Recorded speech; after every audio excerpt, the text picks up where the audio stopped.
Hello doctor. Hi అండి. Madam, నార్మల్‌గా operations అనేవి గైనిక్‌లో కావచ్చు, దేంట్లో అయినా సరే సర్వసాధారణం. ఏదైనా క్రానిక్‌గా డిసీజ్ ఎళ్ళిపోయిందన్నప్పుడు. ఈ గైనిక్ ఇష్యూస్ ఉన్నప్పుడు ఆపరేషన్ లేకుండా తగ్గే అవకాశం ఉందంటారా?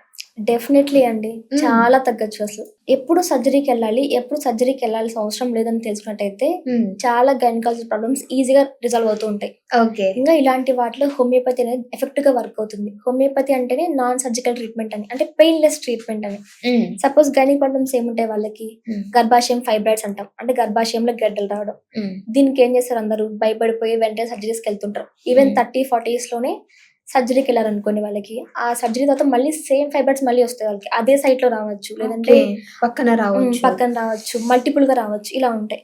కొంతమందిలో ఏం చేస్తారు గర్భాశయం మొత్తం రిమూవ్ చేస్తారు. హ్మ్. ఇప్పుడు 40 ఇయర్స్‌కి గర్భాశయం రిమూవ్ చేశారనుకోండి. వాళ్ళకి మెనోపాజల్ స్టేట్ అనేది ఎర్లీగా స్టార్ట్ అవుతుంది. ఎర్లీగా. హ్మ్.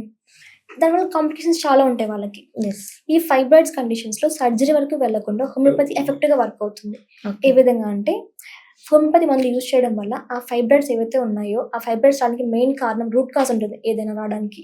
ఆ రూట్ కాజ్ పైన యాక్ట్ అయ్యి ఆ ఫైబ్రాయిడ్స్ సైజ్ పెరగకుండా, ఉన్న ఫైబ్రాయిడ్స్ సైజ్ తగ్గేలాగా కొత్త ఫైబ్రాయిడ్స్ రాకుండా కూడా ప్రివెంట్ చేసుకోవచ్చు. హ్మ్. దీని ద్వారా ఏమవుతుంది వాళ్ళకి సర్జరీ వరకు వెళ్ళకుండా లైఫ్‌ని మేనేజ్ చేసుకోవచ్చు. ఇంకా కొన్ని కండిషన్స్‌లో మనం ఎర్లీగా మెడిసిన్స్ ఇచ్చామనుకోండి, ఆ ఫైబ్రాయిడ్స్ కంప్లీట్‌గా క్యూర్ అవుతూ ఉంటాయి. ఓకే. దీనికి డిఫరెన్స్ ఉంటది. ఇప్పుడు లార్జ్ ఫైబ్రాయిడ్స్ ఉన్నాయనుకోండి, ఆ లార్జ్ ఫైబ్రాయిడ్స్ టైమ్ టేకింగ్ అనమాట. ఈ టైంలో మనం ఏం చేస్తాం మేనేజ్‌మెంట్ మాత్రమే అందించగలుగుతాం. హ్మ్. వాళ్ళకేదైనా పీరియడ్ ప్రాబ్లమ్స్ ఏదైనా ఉన్నా, ఆ పీరియడ్ ప్రాబ్లమ్స్ బేస్ చేసుకొని మెడిసిన్స్ ఇవ్వడం జరుగుతుంది. ఓకే. ఒకవేళ ఫైబ్రాయిడ్ సైజ్ చిన్నగా ఉన్నాయనుకోండి, ఆ చిన్న ఫైబ్రాయిడ్స్‌ని కంప్లీట్‌గా రిమూవ్ అయ్యేలాగా, కంప్లీట్‌గా సర్జరీ వరకు లేకుండా కంప్లీట్ క్యూర్ ఇవ్వచ్చు మనం. ఆ హ్మ్. ఫైబ్రాయిడ్స్ మళ్ళీ మళ్ళీ రాకుండా కూడా ప్రివెంట్ చేసుకోవచ్చు. ఓకే. ఇదొకలాగుంటుంది. ఇంకా మెయిన్‌గా ఏముంటుంది గైనకాలజికల్ ప్రాబ్లమ్స్ అంటే పీసీఓఎస్.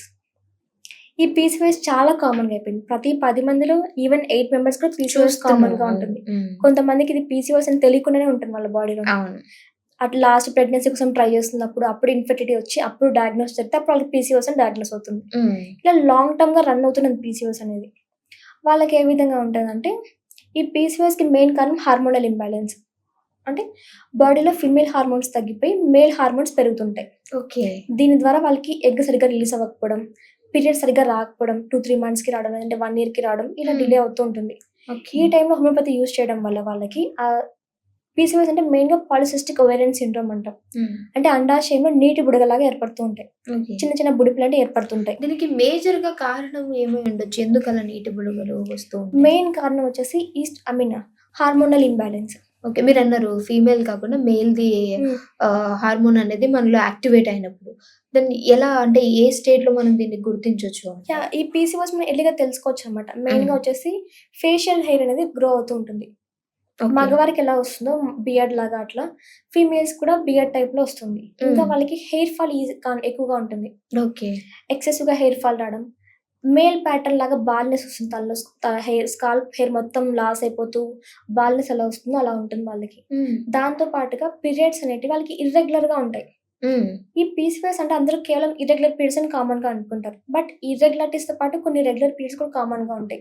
ఈ రెగ్యులర్ ఓకే. పీరియడ్స్‌లో ఏముంటాయంటే ఎగ్ కరెక్ట్‌గా రిలీజ్ అవ్వదు వాళ్ళకి. హ్మ్. కానీ పీరియడ్స్ కంటిన్యూ అవుతూనే ఉంటాయి. ఓకే. ఇంకా అప్పుడు అందులో చేంజ్ ఎలా కనుక్కోవచ్చు మేము? అందులో మనం సడెన్‌గా బరువు పెరగడం, హ్మ్. తక్కువ బ్లీడింగ్ అవ్వడం, లేదంటే మన బాడీలో హార్మోన్ చేంజెస్ వచ్చేసి వెంటనే వెంటనే ఏదికైనా రియాక్ట్ అవ్వలేకపోవడం, యాంగ్జైటీ రావడం, లేదంటే స్ట్రెస్‌ఫుల్‌గా ఫీల్ అవ్వడం, డిప్రెషన్స్ ఇలాంటివన్నీ చూస్తుంటాం. ఈ ఓకే. పీసీఓఎస్ అంటే కేవలం గైనిక్ ప్రాబ్లమే కాదు. ఇది లైఫ్ స్టైల్ డిసార్డర్ అనమాట. అంటే హ్మ్. ఇంకా చాలా ప్రాబ్లమ్స్ కలిసుంటాయి. మెటబాలిక్ సింప్టమ్స్ అంటాం. హ్మ్. ఇన్సులిన్ రెసిస్టెన్స్ వచ్చి వాళ్ళకి ఒబేసిటీ కూడా వస్తుంది పీసీఓఎస్ వల్ల.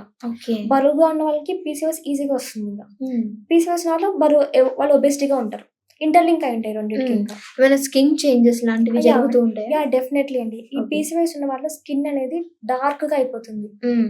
మెడ చుట్టూ నల్లగా పడిపోవడం, లేదంటే అండర్ ఆర్మ్స్ దగ్గర, థైస్ దగ్గర స్కిన్ మొత్తం డార్క్ అయిపోయి నల్లగా అయిపోతూ ఉంటుంది. హ్మ్. వాళ్ళు స్క్రబ్స్ యూజ్ చేస్తారు, అంటే ఫేస్ క్రీమ్స్ యూజ్ చేసి వాళ్ళకేం రిజల్ట్ అనిపించదు. ఎందుకంటే ఈ హార్మోనల్ ఇంబాలెన్స్‌లో స్కిన్ బాడీ అనేది లోపల మారిపోతుంది నుంచి. కాబట్టి. హ్మ్.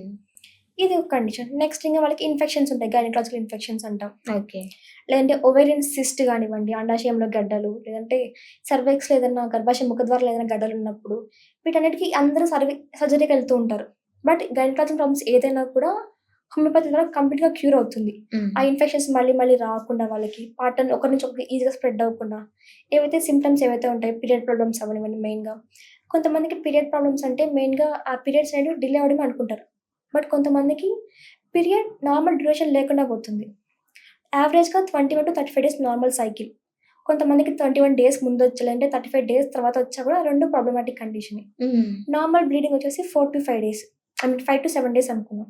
ఓకే. ఈ మోర్ దాన్ 7 డేస్ బ్లీడింగ్ అయినా కూడా ప్రాబ్లమే. హ్మ్. లేదు 1 డే, 2 డేస్ అలా బ్లీడింగ్ అయినా కూడా ప్రాబ్లమ్‌గానే ఉంటుంది. ఓకే. మామూలుగా 4-5 డేస్.